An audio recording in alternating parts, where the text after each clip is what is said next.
नमस्कार दोस्तों, कैसे हैं आप सभी। मैं विष्णु कुमार आप सभी का अपने YouTube चैनल के इस वीडियो पर हार्दिक स्वागत करता हूं। दोस्तों, इस वीडियो में मैं आप लोगों को इंटर बिहार बोर्ड एग्जाम 2025 से संबंधित पॉलिटिकल साइंस से जुड़े हुए टोटल 100 VBI ऑब्जेक्टिव प्रश्न बताने वाला हूं, जो आप लोगों के फाइनल बोर्ड एग्जाम के लिए बहुत ही महत्वपूर्ण होने वाले हैं। दोस्तों, आप सभी जानते हैं कि कल आप लोगों का पॉलिटिकल साइंस का एग्जाम है। इस वीडियो को आप लोग ध्यान से देखिएगा। अगर आप इस वीडियो को ध्यान से देख लेते हैं, इस वीडियो में आने वाले सभी प्रश्नों को अच्छे से समझकर पढ़कर उनके उत्तर को याद कर लेते हैं, तो कल का एग्जाम आप लोगों का बिल्कुल अच्छे से जाएगा, बहुत ही अच्छे से संपन्न होगा। मैं आप लोगों से ये नहीं कह रहा हूं दोस्तों कि सारे के सारे प्रश्न ही आपके बोर्ड एग्जाम में आएंगे, यानी कि पॉलिटिकल साइंस वाले एग्जाम में आएंगे, लेकिन मैं जो भी प्रश्न आपके सामने प्रस्तुत कर रहा हूं उसमें से बहुत सारे प्रश्न आपके एग्जाम में आ सकते हैं। सारे नहीं आ सकते हैं, लेकिन बहुत सारे दोस्तों ऐसे प्रश्न हैं जो कि आ सकते हैं। 100 में से, ठीक है, टोटल प्रश्न रहेंगे 100 में से दोस्तों 30 प्लस होंगे। ठीक है, मैं जितने सारे वीडियो आपके सामने प्रस्तुत किया हूं, अगर आप सारे वीडियो को देखे हैं हर एक सब्जेक्ट के लिए, तो 30 प्लस क्वेश्चन दोस्तों आपके एग्जाम में हो जाएंगे। ठीक है, अगर पॉलिटिकल साइंस का एग्जाम है, अगर आप मेरे चैनल पर अपलोडेड पॉलिटिकल साइंस से संबंधित सारे वीडियो को देखकर कंप्लीट कर लेते हैं, तो दोस्तों 100 में से 30 प्लस दोस्तों आप लोगों को ऑब्जेक्टिव प्रश्न मिल जाएगा लड़ा हुआ। इसलिए आप लोग इस वीडियो को ध्यान से देखिएगा और इस वीडियो में आने वाले कुल जितने सारे प्रश्न हैं, इन प्रश्नों को बिल्कुल भी आप लोग हल्के में नहीं लीजिएगा। तो चलिए बिना देर किए स्टार्ट करते हैं अपने आज के इस वीडियो क्लासेज को। दोस्तों, यहां पर पहला सवाल है, किसने कहा स्वतंत्रता हमारा जन्मसिद्ध अधिकार है। आप लोगों को बताना है कि किसने कहा था कि स्वतंत्रता हमारा जन्मसिद्ध अधिकार है। तो यहाँ पर राइट आंसर होगा बाल गंगाधर तिलक। बाल गंगाधर तिलक ने ही इसका नारा दिया था। किसका नारा? स्वतंत्रता हमारा जन्मसिद्ध अधिकार है। यहाँ पर right answer option number C होगा, याद रखिएगा। यहां पर 2 नंबर के सवाल में आते हैं। पूछा गया है आप लोगों से, संविधान के किस अनुच्छेद के अनुसार राष्ट्रपति 2 आंगल भारतीयों को लोकसभा में मनोनीत कर सकता है। अनुच्छेद की संख्या आप सभी को बताना है। बताएंगे दोस्तों, 2 का सही आंसर क्या होगा? संविधान के किस अनुच्छेद के अनुसार राष्ट्रपति 2 आंगल भारतीयों को लोकसभा में मनोनीत कर सकता है? अनुच्छेद संख्या क्या होगा? अनुच्छेद संख्या होगा 331। अनुच्छेद संख्या 331 है। Right answer option number C होगा। आप लोग याद रखना दोस्तों। तीसरा सवाल में पूछा गया है आप लोगों से, एक साल में विधानसभा में कितने अधिवेशन आवश्यक हैं? आप लोगों को बताना है कि एक साल में विधानसभा में कितने अधिवेशन आवश्यक हैं। 2 अधिवेशन, 4 अधिवेशन, 5 अधिवेशन। तीसरा का राइट आंसर बताएंगे। तीसरा का राइट आंसर होगा ऑप्शन नंबर ए, 2 अधिवेशन। एक साल में विधानसभा के टोटल 2 अधिवेशन आवश्यक हैं, इसलिए सही आंसर ऑप्शन नंबर ए होगा। यहां पर 4 नंबर के सवाल में आते हैं। पूछा गया है, राज्यसभा में मनोनीत सदस्यों की संख्या है। राज्यसभा में दोस्तों मनोनीत सदस्यों की संख्या कितनी है, आप लोग बताइए। तो यहां पर 4 का सही आंसर हो जाएगा 12। राज्यसभा में टोटल मनोनीत सदस्यों की संख्या 12 है, इसलिए सही जवाब ऑप्शन नंबर ए होगा।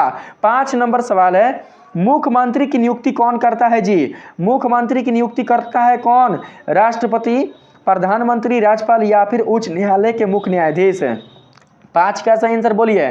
5 का सही आंसर क्या होगा? 5 का सही आंसर होगा दोस्तों राज्यपाल। मुख्यमंत्री की नियुक्ति राज्यपाल करते हैं, इसलिए सही आंसर ऑप्शन नंबर सी होगा। यहां पर बात करते हैं 6 नंबर सवाल में। 6 नंबर सवाल है, भारतीय संविधान के किस भाग में राज्य के नीति निर्देशक तत्व निहित है? भाग की संख्या बताना है। भाग 2 होगा, भाग 3 होगा, भाग 4 होगा या फिर भाग 5 होगा? 6 का सही आंसर क्या होगा? 6 का सही आंसर होगा भाग 4। ऑप्शन नंबर सी बिल्कुल राइट आंसर होगा। भारतीय संविधान के भाग 4 में राज्य के नीति निर्देशक तत्व निहित है, इसलिए सही आंसर ऑप्शन नंबर सी होगा। 7 नंबर के सवाल में आते हैं, पूछा गया है भारत में कुल कितने राज्य हैं। भारत में टोटल राज्यों की संख्या बताना है। बता सकते हैं, बहुत ही आसान क्वेश्चन है दोस्तों। भारत में टोटल राज्य 28, सही आंसर ऑप्शन नंबर सी होगा। यहाँ पर अगर हम बात करें 8 नंबर के सवाल का, तो दोस्तों इसमें पूछा गया है, देखिए यहाँ पर 29 आप लोग सेलेक्ट कीजिएगा, ठीक है, 28 नहीं 29, एक बढ़ गया है ना, 29 आप लोग सेलेक्ट कीजिएगा। 8 नंबर के सवाल में पूछा गया है भारत में वर्तमान में कुल कितने संघ शासित प्रदेश है। संघ शासित प्रदेशों की संख्या बताना है। तो 8 का यहाँ पर सही आंसर क्या होगा, 8 का सही आंसर होगा 8, ऑप्शन नंबर सी बिल्कुल सही आंसर होगा। ठीक है, पहले 7 थे, अब 8 हो गया है। यहाँ पर 9 नंबर सवाल में आते हैं, पूछा गया है लोकतांत्रिक विकेंद्रीकरण का सुझाव किसने दिया। लोकतांत्रिक विकेंद्रीकरण का सुझाव किसने दिया था, आप लोग बताइए। राजमनार समिति ने, बलवंत राय मेहता समिति ने, अशोक मेहता समिति ने, या फिर चंदा समिति ने। 9 का सही जवाब क्या होगा, 9 का सही जवाब होगा दोस्तों बलवंत राय मेहता समिति ने।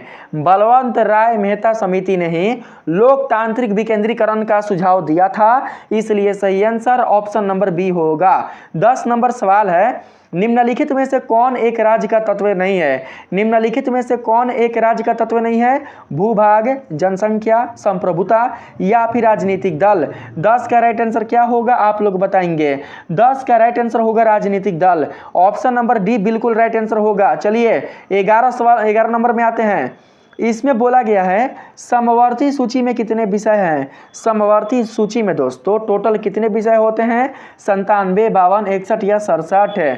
समवर्ती सूची में टोटल दोस्तों होते हैं 52 विषय, सही आंसर ऑप्शन नंबर बी होगा। ठीक है, आइए 12 नंबर के सवाल में आते हैं। पूछा गया है बलवंत राय मेहता समिति प्रतिवेदन में पंचायती राज संस्थाओं को कितने स्तरों पर करने का सुझाव दिया गया। सही आंसर क्या होगा, स्तरों की संख्या बताना है। तो दोस्तों यहाँ पर 12 का सही आंसर होगा त्रिस्तरीय। 3 स्तरों पर करने का सुझाव दिया गया था, इसलिए सही आंसर ऑप्शन नंबर सी होगा। यहाँ पर अगर हम 13 नंबर के सवाल में चले दोस्तों, तो इसमें आप लोगों से पूछा गया है भारत में वयस्क मताधिकार प्राप्त करने की न्यूनतम आयु क्या है। भारत में वयस्क मताधिकार प्राप्त करने की न्यूनतम आयु क्या है, तो 18 वर्ष। सही आंसर क्या होगा, 18 वर्ष। 13 का right answer option number A होगा, 18 वर्ष। यहाँ पर 14 नंबर सवाल है, किसी नगर निगम के मेयर का चुनाव कौन करता है। नगर निगम के मेयर का चुनाव कौन करता है जी, बताएंगे आप लोग। यहाँ पर वार्ड काउंसलर करता है, अस्थाई समिति करता है, या फिर जनता करता है। 14 का सही आंसर क्या होगा, 14 का सही आंसर होगा ऑप्शन नंबर ए। ठीक है, वार्ड काउंसलर, सही आंसर ऑप्शन नंबर ए होगा। यहाँ पर 15 नंबर सवाल में है शिमला समझौता किस वर्ष हस्ताक्षरित हुआ। किस वर्ष हस्ताक्षरित हुआ था, तो 15 का यहाँ पर सही आंसर हो जाएगा दोस्तों 1972। सन 1972 ईस्वी में ही शिमला समझौता हस्ताक्षरित हुआ था, इसलिए right answer option number C होगा। 16 नंबर सवाल है, भारत के वर्तमान राष्ट्रपति का नाम क्या है। भारत के वर्तमान राष्ट्रपति का नाम बताना है। तो 16 का यहाँ पर सही आंसर हो जाएगा यहाँ पर option number A, Ramnath Kovind. Option number A बिल्कुल सही जवाब होगा। 17 नंबर के सवाल में आप लोगों से पूछा गया है चुनाव अंक निकालकर मतों की गणना किस प्रणाली के अंतर्गत की जाती है। चुनाव अंक निकालकर मतों की गणना किस प्रणाली के अंतर्गत की जाती है, आप लोगों को उस प्रणाली का नाम बताना है।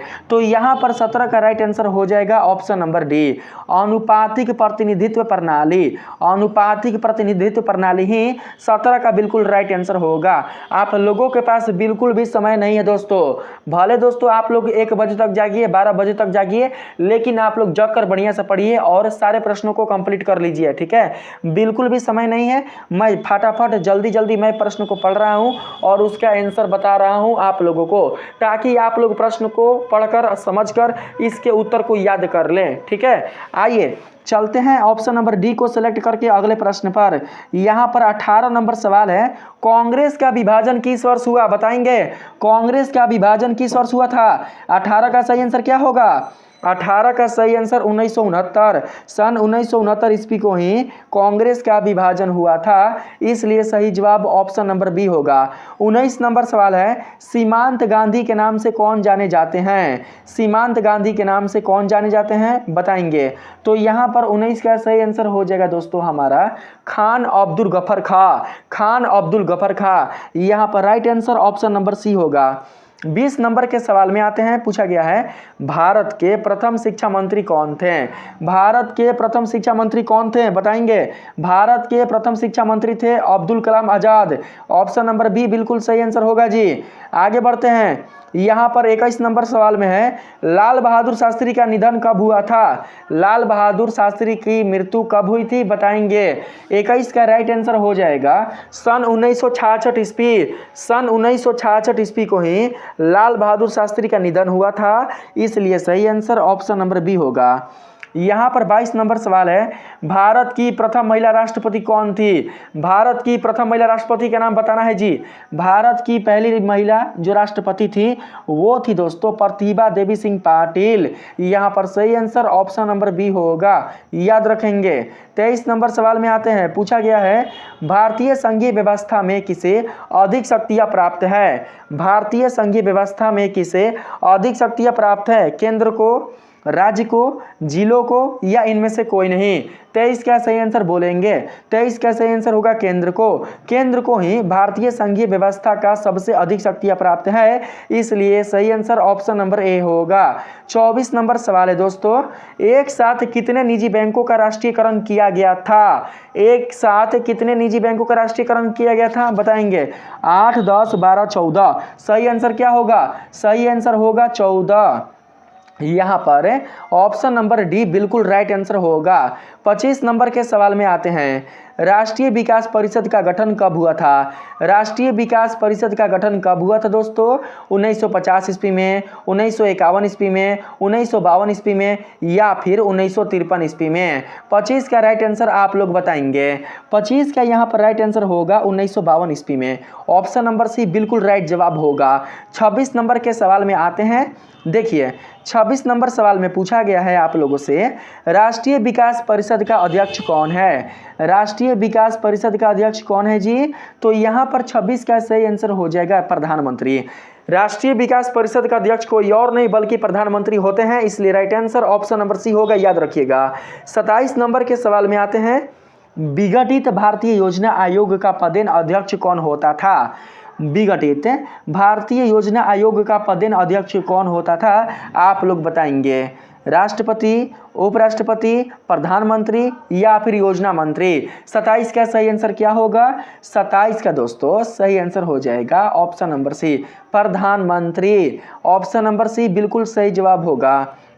यहाँ पर 28 नंबर के सवाल में है, प्रधानमंत्री बोला गया है, प्रधानमंत्री श्री नरेंद्र दामोदर दास मोदी, अरे बाप रे बाप, श्री नरेंद्र दामोदर दास मोदी किस दल के पार्टी है? किस माने उनका पार्टी का नाम क्या है, यही आपको लोगों को बताना है, बताएंगे। प्रधानमंत्री श्री नरेंद्र दामोदर दास मोदी किस दल के हैं? तो सिंपल से आप बता सकते हैं कि यहाँ पर हो सकता है भारतीय जनता पार्टी। यहाँ पर ऑप्शन नंबर ए बिल्कुल राइट आंसर होगा 28 का। 29 नंबर के सवाल में आते हैं, पूछा गया है, सामाजिक न्याय के साथ विकास का सूत्र किस पंचवर्षीय योजना में अपनाया गया? सामाजिक न्याय के साथ विकास का सूत्र किस पंचवर्षीय योजना में अपनाया गया था? तो यहाँ पर 29 का सही आंसर हो जाएगा चौथी पंचवर्षीय योजना। सही आंसर ऑप्शन नंबर बी होगा। यहाँ पर 30 नंबर सवाल में आते हैं, पूछा गया है 20 सूत्री कार्यक्रम किस प्रधानमंत्री से संबंधित है? 20 सूत्री कार्यक्रम किस प्रधानमंत्री से संबंधित है आप लोग बताएंगे। तो यहाँ पर 30 का राइट आंसर होगा इंदिरा गांधी। इंदिरा गांधी प्रधानमंत्री से ही 20 सूत्री कार्यक्रम संबंधित हैं, इसलिए right answer option number B होगा।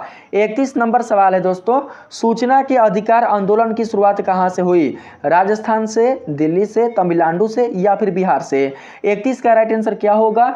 31 का राइट आंसर राजस्थान होगा, राजस्थान आप लोग याद रखेंगे। 32 नंबर सवाल है, सुंदरलाल बहुगुणा किस आंदोलन से संबंधित है? तो यहाँ पर सही आंसर होगा चिपको आंदोलन, चिपको आंदोलन से संबंधित है। आप लोग ऑप्शन नंबर सी को याद रखिएगा। 33 नंबर सवाल है दोस्तों, नेशनल कॉन्फ्रेंस किस राज्य की पार्टी है? नेशनल कॉन्फ्रेंस किस राज्य की पार्टी है आप लोग बताएंगे। तो यहाँ पर 33 के लिए राइट आंसर हो जाएगा option number B, Jammu Kashmir, Jammu Kashmir राज्य की पार्टी है जी, कौन? National conference.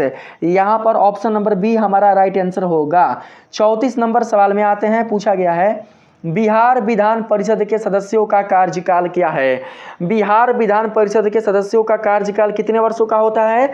तो 34 का सही आंसर होगा दोस्तों 6 वर्ष, ऑप्शन नंबर ए बिल्कुल राइट आंसर होगा। 35 नंबर सवाल है, भारत के उत्तर पूर्वी क्षेत्र में असम का भाग काटकर सबसे पहले कौन सा राज्य बना? भारत के उत्तर पूर्वी क्षेत्र में असम का भाग काटकर सबसे पहले कौन सा राज्य बना था? आप लोगों को उस राज्य का नाम बताना है। तो यहाँ पर 35 के लिए सही आंसर हो जाएगा नागालैंड, क्या होगा? Nagaland, right answer option number A को याद रखेंगे। 36 नंबर सवाल में आते हैं, पूछा गया है बोडोलैंड स्वायत्तशासी परिषद किस राज्य में स्थित है? बोडोलैंड स्वायत्तशासी परिषद किस राज्य में स्थित है? तो 36 का सही आंसर हो जाएगा असम, ऑप्शन नंबर ए बिल्कुल राइट आंसर होगा। यहाँ पर 37 नंबर सवाल में कहा गया है अकाली आंदोलनकारियों की क्या मांग थी? अकाली आंदोलनकारियों की मांग क्या थी दोस्तों? अलग पंजाब करना, खालिस्तान करना, पृथक राष्ट्र या फिर इनमें से कोई नहीं। तो 37 का यहाँ पर सही आंसर हमारे पास हो जाएगा खालिस्तान, ऑप्शन नंबर बी बिल्कुल सही जवाब होगा। 38 नंबर सवाल है दोस्तों, सन 1974 ईस्वी को रेल हड़ताल के नेता कौन थे? जब सन 1974 ईस्वी में रेल हड़ताल हुआ था तो उस समय नेता कौन थे आप लोगों को बताना है। तो यहाँ पर 38 का करेक्ट आंसर हो जाएगा दोस्तों ऑप्शन नंबर सी, यानी कि George Fernandes, option number C बिल्कुल राइट आंसर होगा। यहाँ पर 39 नंबर के सवाल में कहा गया है पहला पिछड़ा वर्ग आयोग का अध्यक्ष कौन थे? पहला पिछड़ा वर्ग आयोग का अध्यक्ष कौन थे? तो यहाँ पर 39 के लिए सही आंसर हो जाएगा काका साहब कालेलकर, ऑप्शन नंबर ए बिल्कुल राइट आंसर होगा। 40 नंबर सवाल है, हम पार्टी का संयोजक कौन है? हम पार्टी का संयोजक कौन है? लालू प्रसाद यादव, जीतन राम मांझी, अरविंद केजरीवाल या फिर चिराग पासवान? 40 का सही आंसर बताएंगे। 40 का सही answer Jitan Ram Manjhi, option number B बिल्कुल राइट आंसर होगा। 41 नंबर सवाल है, भारतीय विदेश नीति का आधार स्तंभ है। भारतीय विदेश नीति का आधार स्तंभ बताएंगे। विश्व शांति है, शांति सह अस्तित्व है, पंचशील है, इनमें से सभी है। तो दोस्तों यहाँ पर सही आंसर 41 का हो जाएगा विश्व शांति, ऑप्शन नंबर ए बिल्कुल राइट आंसर होगा। 42 नंबर सवाल है, निम्नलिखित में से कौन एक गुट निरपेक्ष आंदोलन के जनक नहीं थे? आप लोगों को उनका नाम बताना है जो कि गुट निरपेक्ष आंदोलन के जनक नहीं थे। तो यहाँ पर 42 के लिए सही आंसर हमारे पास हो जाएगा दोस्तों आराफत।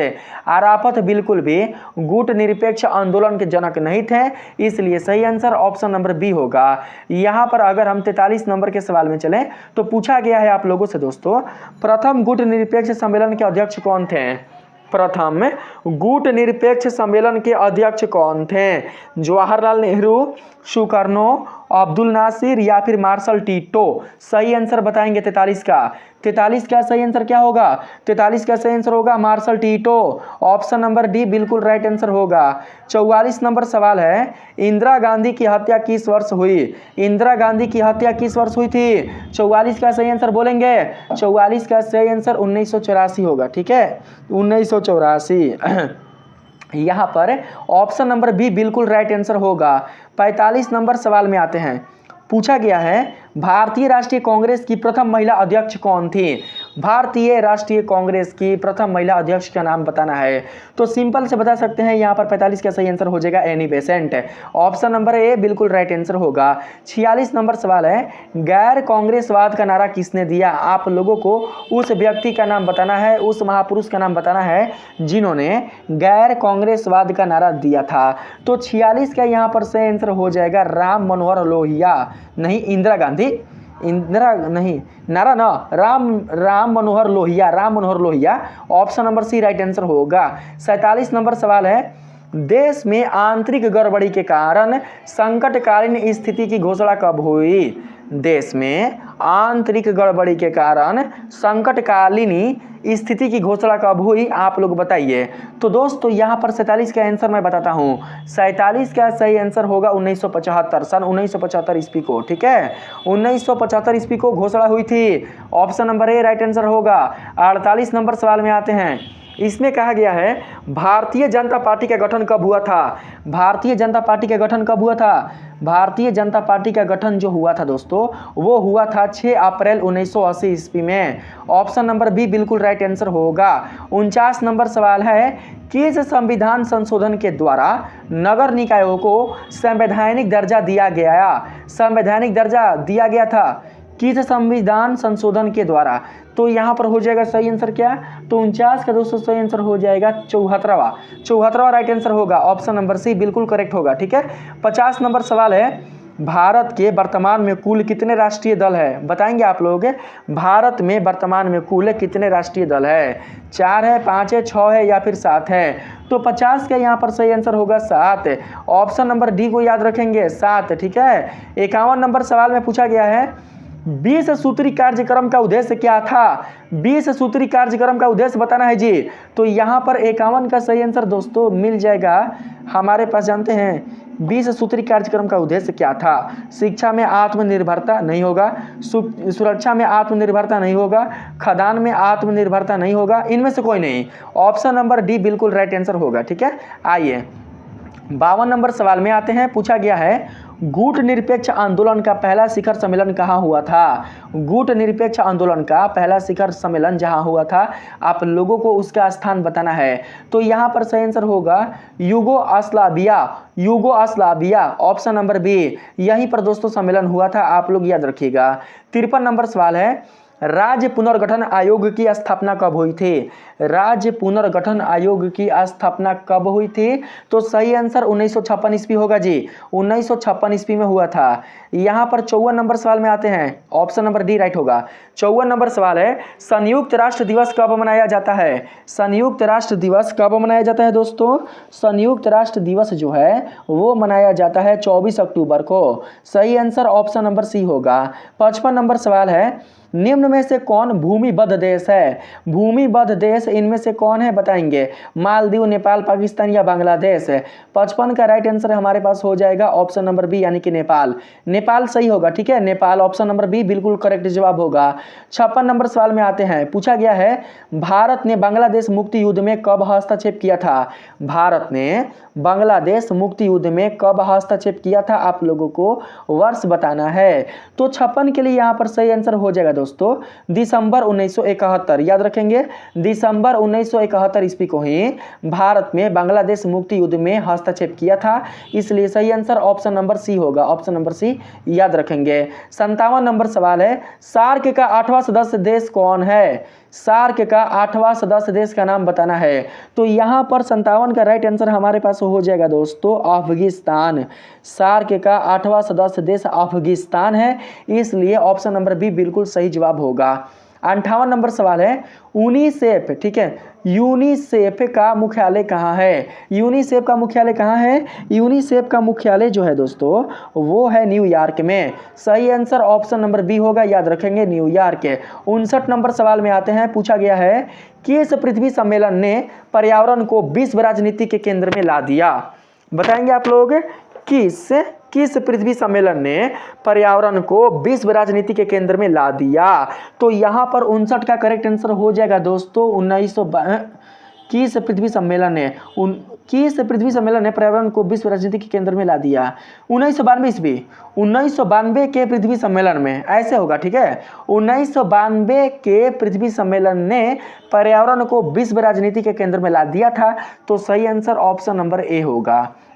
यहाँ पर 60 नंबर सवाल में आते हैं। बोला गया है दोस्तों, भारत में पंचायती राज व्यवस्था किस विचारधारा पर आधारित है? गांधी दर्शन पर, समाजवाद पर या फिर पूंजीवाद पर? आप लोग बताएंगे। 60 का सही आंसर हो जाएगा दोस्तों गांधी दर्शन पर। गांधी दर्शन विचारधारा पर ही आधारित है, इसलिए सही आंसर ऑप्शन नंबर ए होगा। 61 नंबर सवाल में आते हैं। पूछा गया है, वार्सा संधि किस देश का सैनिक गुट था? वार्सा संधि किस देश का सैनिक गुट था? आप लोग उस देश का नाम बताएंगे। तो यहाँ पर 61 का करेक्ट आंसर हो जाएगा हमारे पास ऑप्शन नंबर ए, सोवियत संघ। सोवियत संघ ही ऑप्शन नंबर ए ही बिल्कुल राइट आंसर होगा। 62 नंबर सवाल में आते हैं। पूछा गया है, मई 1945 में राइअस्टेंग बिल्डिंग पर जिस देश के सैनिकों ने झंडा फहराया था उसका नाम क्या था? उस देश का नाम क्या था? मई 1945 में राइअस्टेंग बिल्डिंग, ठीक है, बर्लिन जर्मनी पर जिस देश के सैनिकों ने झंडा फहराया था उसका नाम क्या था? तो दोस्तों यहाँ पर 62 के लिए हमारे पास सही आंसर हो जाएगा सोवियत संघ। ऑप्शन नंबर ए बिल्कुल राइट आंसर होगा। ठीक है, आइए 63 नंबर के सवाल में आते हैं। इसमें पूछा गया है, सोवियत अर्थव्यवस्था की प्रकृति के बारे में निम्नलिखित में से कौन सा कथन गलत है? कथन पढ़ लेते हैं। सोवियत अर्थव्यवस्था में समाजवाद प्रभावी विचारधारा थी। ए होगा 63 का। 63 का ए नहीं होगा। यहाँ पर उत्पादन के साधनों पर राज्य का स्वामित्व नियंत्रण होना, जनता को आर्थिक आज़ादी, हाँ जनता को आर्थिक आज़ादी थी। देखिए ऑप्शन नंबर सी बिल्कुल राइट आंसर होगा। ठीक है, सोवियत अर्थव्यवस्था की प्रकृति के बारे में दोस्तों एक कथन जो गलत थी वो थी जनता को आर्थिक आज़ादी थी। जनता को आर्थिक आज़ादी बिल्कुल भी नहीं थी। कहाँ पर? सोवियत अर्थव्यवस्था में। सही आंसर ऑप्शन नंबर सी होगा। 64 नंबर सवाल है, सोवियत संघ के विघटन का क्या परिणाम था? सोवियत संघ के विघटन का परिणाम बताना है आप लोगों को। तो 64 का यहाँ पर राइट आंसर हो जाएगा दूसरी दुनिया का अंत। दूसरी दुनिया का अंत सही आंसर ऑप्शन नंबर ए होगा। यहाँ पर 65 नंबर सवाल में है, सन 1917 में रूस में समाजवादी राज्य की स्थापना किसने किया? आप लोगों को उस महापुरुष का नाम बताना है जो कि 1917 में रूस में समाजवादी राज्य की स्थापना किए थे। तो 65 का यहाँ पर सही आंसर हो जाएगा लेनिन। यहाँ पर सही आंसर ऑप्शन नंबर सी होगा। 66 नंबर के सवाल में कहा गया है, भारत और पाकिस्तान के बीच ताशकंद का समझौता कराने में किस सोवियत नेता ने महत्वपूर्ण भूमिका निभाई? आप लोगों को उस नेता का नाम बताना है। तो यहाँ पर 66 के लिए सही आंसर हो जाएगा दोस्तों कोसिगिन। कोसिगिन, कोसिगिन ने ही दोस्तों महत्वपूर्ण भूमिका निभाई थी, इसलिए right answer option number C होगा। 67 नंबर सवाल है, सन 1975 में यूरोप में सुरक्षा और सहयोग सम्मेलन कहाँ हुआ? सुरक्षा और सहयोग सम्मेलन जहाँ हुआ था आप लोगों को उसका नाम बताना है। तो यहाँ पर 67 के लिए राइट आंसर दोस्तों हो जाएगा option number D, Helsinki. Helsinki होगा, हेलसिंकी नहीं है जी, हेलसिंकी। हेलसिंकी ना, हेलसिंकी में सम्मेलन हुआ था, याद रखिएगा। ठीक है, कब? 1975 ईस्वी में। 1975 ईस्वी में यूरोप में सुरक्षा और सहयोग सम्मेलन हेलसिंकी में हुआ था। तो सही आंसर ऑप्शन नंबर डी होगा। यहाँ पर 68 नंबर सवाल में आते हैं, ऑन लाइब्रेरी शीर्षक पुस्तक के लेखक कौन है? ऑन लाइब्रेरी शीर्षक पुस्तक के लेखक का नाम बताना है। तो 68 का यहाँ पर सही आंसर हो जाएगा दोस्तों J.S. Mill. Option number A बिल्कुल राइट आंसर होगा। 69 नंबर सवाल में आते हैं, आइबो जीप की लड़ाई जिन देशों के बीच हुई थी उन देशों का नाम बताना है। तो यहाँ पर 69 के लिए सही आंसर हो जाएगा दोस्तों जापान और अमेरिका। जापान और अमेरिका के बीच ही लड़ाई हुई थी। कौन सी लड़ाई? आइबो जी लड़ाई, आइबो जीव लड़ाई। सही आंसर ऑप्शन नंबर ए होगा। 70 नंबर सवाल में आते हैं। पूछा गया है, किस अमेरिकी राष्ट्रपति ने नई विश्व व्यवस्था का चित्र प्रस्तुत किया? आप लोगों को उस अमेरिकी राष्ट्रपति का नाम बताना है। तो यहाँ पर 70 के लिए राइट आंसर हो जाएगा दोस्तों George Bush. George Bush, George Bush अमेरिकी राष्ट्रपति ने नई विश्व व्यवस्था का चित्र प्रस्तुत किया था, इसलिए सही आंसर ऑप्शन नंबर डी होगा। यहाँ पर 71 नंबर के सवाल में चले तो बोला गया है, इतिहास के अंत का सूत्र किसने दिया? इतिहास के अंत का सूत्र देने वाले कौन थे? 71 का इसका राइट आंसर हो जाएगा फ्रांसिस फुकुयामा। फ्रांसिस फुकुयामा सही आंसर ऑप्शन नंबर ए होगा। 72 का यहाँ पर क्वेश्चन है, इंग्लैंड का वर्तमान प्रधानमंत्री कौन है? इंग्लैंड का वर्तमान प्रधानमंत्री का नाम बताना है आप सभी को। इंग्लैंड का वर्तमान जो मुख्यमंत्री है दोस्तों, उनका नाम है इनमें से कोई नहीं है जॉन मेजर, नहीं है टोनी ब्लेयर, नहीं है डेविड कैमरून और नहीं है कोई और। तो सही आंसर ऑप्शन नंबर डी होगा। 73 नंबर सवाल में है, विश्व को इंटरनेट की सुविधा किस देश की देन है? पूरे विश्व को इंटरनेट की सुविधा किस देश की देन है? आप लोगों को उस देश का नाम बताना है। 73 का सही आंसर यहाँ पर हो जाएगा ऑप्शन नंबर बी, संयुक्त राज्य अमेरिका। संयुक्त राज्य अमेरिका के ही देन है, इसलिए right answer option number B होगा। यहाँ पर 74 नंबर सवाल में कहा गया है, 1975 में अपनी स्थापना के समय यूरोपीय संघ का क्या नाम था? सन 1975 ईस्वी में अपनी स्थापना के समय यूरोपीय संघ का क्या नाम था? आप लोग बताएंगे। तो यहाँ पर 74 के लिए राइट आंसर हो जाएगा हमारे पास ऑप्शन नंबर ए, यानी कि यूरोप का आर्थिक समुदाय। यूरोप का आर्थिक समुदाय 74 का राइट आंसर होगा, आप लोग याद रखिएगा। यहाँ पर अगर हम बात करें 75 नंबर सवाल में पूछा गया है दोस्तों, कौन सा वर्ष भारत चीन मित्रता वर्ष के रूप में मनाया गया? आप लोगों को वर्ष का मान बताना है, किस वर्ष भारत चीन मित्रता वर्ष के रूप में मनाया गया था? तो सही यहाँ पर आंसर हो जाएगा दोस्तों 75 का 2006 वर्ष में ही भारत चीन मित्रता वर्ष के रूप में मनाया गया था, इसलिए right answer option number D होगा। ठीक है, यहाँ पर 76 नंबर के क्वेश्चन में आते हैं। देखिए 76 नंबर क्वेश्चन है, साप्टा समझौते पर किस वर्ष हस्ताक्षर हुए? साप्टा समझौते पर किस वर्ष हस्ताक्षर हुए थे? तो 76 का यहाँ पर राइट आंसर हो जाएगा 2004 में। ठीक है, ऑप्शन नंबर ए बिल्कुल राइट आंसर होगा। 77 नंबर सवाल में आते हैं, इसमें पूछा गया है यूरो क्या है? यूरो क्या है दोस्तों? यूरो क्या है? यूरो दोस्तों एक प्रकार का हो जाएगा यहाँ पर यूरोपीय संघ के सदस्यों की मुद्रा। यूरोपीय संघ के सदस्यों की मुद्रा ही यूरो होगा। सही आंसर ऑप्शन नंबर सी होगा। 78 नंबर सवाल में आते हैं, निम्नलिखित में से कौन एक देश नहीं है? इसमें से कौन एक देश नहीं है आप लोग बताएंगे। तो 78 का राइट आंसर यहाँ पर हो जाएगा हांगकांग। ऑप्शन नंबर सी बिल्कुल दोस्तों राइट आंसर होगा। 79 नंबर सवाल में आते हैं, बोला गया है राष्ट्रीय पंचायत किस देश की संसद है? राष्ट्रीय पंचायत किस देश की संसद है?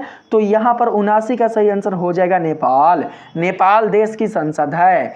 सही आंसर ऑप्शन नंबर सी होगा। 80 नंबर सवाल में आते हैं, किस देश में संविधानवाद की पनौता से बार बार खिलवाड़ किया जाता है? आप लोगों को उस देश का नाम बताना है दोस्तों जहां संविधानवाद की पवनता से बार बार खिलवाड़ किया जाता है। तो यहां पर 80 के लिए राइट आंसर हमारे पास होगा पाकिस्तान। ऑप्शन नंबर बी को याद रखेंगे। 81 नंबर सवाल में है, संयुक्त राष्ट्र संघ के महासचिव कौन है? संयुक्त राष्ट्र संघ के महासचिव का नाम बताना है। तो यहाँ पर 81 का सही आंसर होगा Guterres. Guterres option number B 81 का बिल्कुल राइट आंसर होगा। 82 नंबर सवाल है, विश्व श्रम संगठन का मुख्यालय अवस्थित है कहाँ पर? आप लोग बताएंगे विश्व श्रम संगठन का मुख्यालय कहाँ स्थित है? तो 82 का यहाँ पर सही आंसर हो जाएगा दोस्तों जिनेवा में। ऑप्शन नंबर ए बिल्कुल राइट आंसर होगा 82 का। 83 नंबर सवाल में है, यूरोपीय संघ की स्थापना कब हुई? यूरोपीय संघ की स्थापना कब हुई थी? तो 83 का यहाँ पर सही आंसर हो जाएगा 1993 ईस्वी में। सन 1993 ईस्वी में यूरोपीय संघ की स्थापना हुई थी, इसलिए right answer option number B होगा। 84 नंबर सवाल में आते हैं, यहाँ पर दोस्तों आप लोगों से पूछा गया है, संयुक्त राष्ट्र संघ के किस महासचिव की वायु दुर्घटना में मृत्यु हुई? आप लोगों को उस महासचिव का नाम बताना है जिनकी दुर्घटना वायु में हुई थी। ठीक है, तो यहाँ पर 84 का राइट आंसर, वायु कहने का मतलब ये हुआ कि वायुयान के कारण हुआ था। ठीक है, 84 के लिए दोस्तों यहाँ पर सही आंसर हमारे पास हो जाएगा डैग हैमरशोल्ड। डैग हैमरशोल्ड की ही मृत्यु वायु दुर्घटना में हुई थी। तो सही आंसर ऑप्शन नंबर बी होगा। यहाँ पर 85 नंबर के सवाल में आते हैं, कहा गया है दोस्तों 1945 में संयुक्त राष्ट्र संघ की स्थापना हुई, उसका मौलिक सदस्य कौन था? मौलिक सदस्य था भारत। मौलिक सदस्य कौन था? भारत था। Option number D right answer होगा। 86 नंबर के सवाल में आते हैं, संयुक्त राष्ट्र संघ का सबसे बड़ा अंग कौन है? संयुक्त राष्ट्र संघ का सबसे बड़ा अंग कौन है? सुरक्षा परिषद, महासभा, सचिवालय या फिर अंतर्राष्ट्रीय न्यायालय? 86 का सही आंसर क्या होगा? 86 का सही आंसर महासभा होगा। ठीक है, ऑप्शन नंबर बी बिल्कुल राइट आंसर होगा दोस्तों। 87 नंबर सवाल में कहा गया है, 1974 ईस्वी में भारत ने अपना पहला परमाणु परीक्षण कहाँ किया, आपको उस स्थान का नाम बताना है। तो यहाँ पर 87 का राइट आंसर हो जाएगा दोस्तों पोखरण।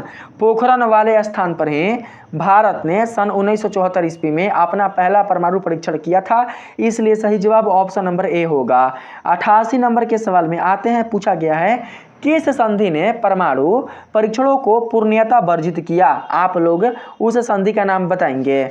तो यहाँ पर 88 का जो सही आंसर होगा वो होगा व्यापक परीक्षण प्रतिबंध संधि, यही दोस्तों होगा, ठीक ना, ऑप्शन नंबर सी व्यापक परीक्षण प्रतिबंध संधि, आप लोग याद रखिएगा। 89 नंबर के सवाल में आते हैं जी, पूछा गया है कोरिया की लड़ाई रोकने हेतु संयुक्त राष्ट्र संघ को सुरक्षा परिषद ने किस व्यवस्था का आह्वान किया। कोरिया की लड़ाई रोकने के लिए संयुक्त राष्ट्र संघ को सुरक्षा परिषद ने किस व्यवस्था का आह्वान किया था। तो यहाँ पर 89 का राइट आंसर हो जाएगा दोस्तों सामूहिक सुरक्षा। क्या होगा, सामूहिक सुरक्षा, ऑप्शन नंबर डी बिल्कुल राइट आंसर होगा। यहाँ पर 90 नंबर सवाल है निम्नलिखित में कौन नाटो का सदस्य नहीं है। नाटो का सदस्य कौन नहीं है, तो होगा यहाँ पर भारत, ऑप्शन नंबर बी बिल्कुल राइट आंसर होगा। 91 नंबर सवाल है मेधा पाटकर का नाम किस आंदोलन से जुड़ा है। मेधा पाटकर का नाम किस आंदोलन से जुड़ा है, तो यहाँ पर दोस्तों 91 के लिए सही आंसर आ जाएगा नर्मदा बचाओ आंदोलन से। मेधा पाटकर का नाम नर्मदा बचाओ आंदोलन से जुड़ा है, इसलिए सही आंसर ऑप्शन नंबर डी होगा। 92 नंबर के सवाल में आते हैं जी, बोला गया है 1992 के पृथ्वी शिखर सम्मेलन में निश्चित किया गया। 1992 के पृथ्वी शिखर सम्मेलन में निश्चित किया गया, क्या निश्चित किया गया, तो यहाँ पर सही आंसर बताएंगे। सही आंसर होगा हाई, लामा लगा था, हाई होगा सही आंसर, ठीक है। सभी राज्य पर्यावरण के प्रदूषण को रोकें तथा जैव विविधता बनाए रखें। सभी राज्य पर्यावरण के प्रदूषण को रोकें तथा जैव विविधता बनाए रखें, ऑप्शन नंबर सी बिल्कुल राइट आंसर होगा, ठीक है, ऑप्शन नंबर सी। यहाँ पर 93 नंबर के सवाल में कहा गया है 1992 का पृथ्वी शिखर सम्मेलन हुआ जिसका आयोजन किसने किया था, बताइए। 1992 का पृथ्वी शिखर सम्मेलन जब हुआ था तो उसका आयोजन करने वाले कौन थे, आप लोग बताएंगे। तो यहाँ पर दोस्तों राइट आंसर हो जाएगा संयुक्त राष्ट्र संघ, ऑप्शन नंबर बी बिल्कुल सही जवाब होगा, संयुक्त राष्ट्र संघ। यहाँ पर 94 नंबर के सवाल में पूछा गया है विश्व व्यापार दिवस, व्यापार ना है जी, पर्यावरण है, विश्व पर्यावरण दिवस हम लोग कब मनाते हैं। बहुत ही आसान क्वेश्चन बताएंगे दोस्तों, विश्व पर्यावरण दिवस कब मनाया जाता है, तो 5 जून।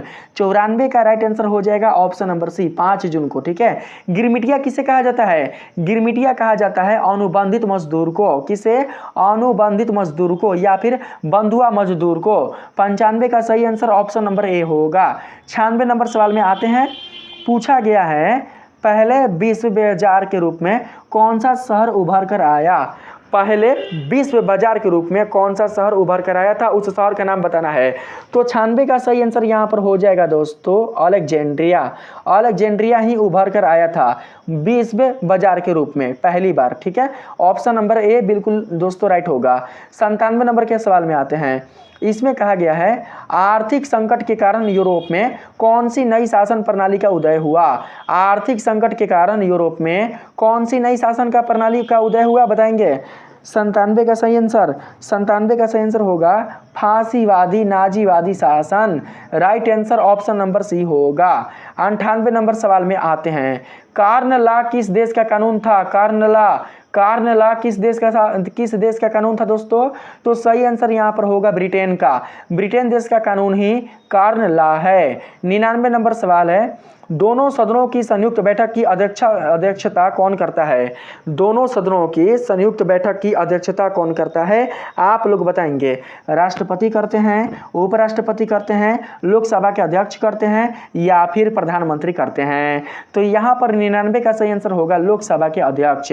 दोनों सदनों की संयुक्त बैठक की अध्यक्षता लोकसभा के अध्यक्ष करते हैं, इसलिए right answer option number C होगा। 100 नंबर के सवाल में कहा गया है 42वें, ठीक है, बोला गया है 42वें संविधान संशोधन द्वारा समवर्ती सूची में कौन से विषय जोड़े गए, आप लोग बताएंगे। 100 का सही आंसर होगा जनसंख्या नियंत्रण। क्या होगा, जनसंख्या नियंत्रण। 100 का right answer option number A होगा।